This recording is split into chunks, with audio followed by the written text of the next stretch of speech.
এটা হচ্ছে আমার বাড়ির কৃষ্ণচূড়া গাছ ছিল টবে, সেই গাছের বীজ থেকে আমি এই গাছটা তৈরি করেছি। তো অনেকগুলো বীজ ফেলেছিলাম, একটা মাত্র গাছ হয়েছে।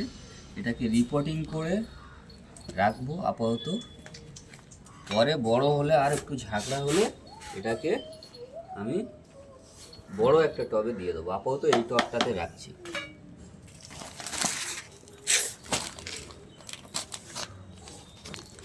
এটা দেখুন, হেভি, খুব সুন্দর, গাছের পক্ষে খুব উপযোগী জৈব সার, খুব কাজে দেবে।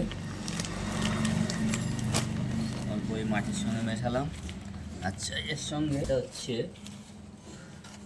না সর সর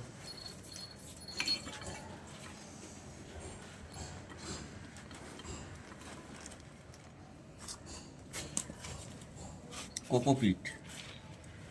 কোকোপিটে জল ধরে রাখে ভালো, গাছও ভালো হয়। এটা বিচে আছে, বিচেটাকে মেরে দাও। ঢুকে গেছে। এবারে মাটিটাকে দিয়ে দিই।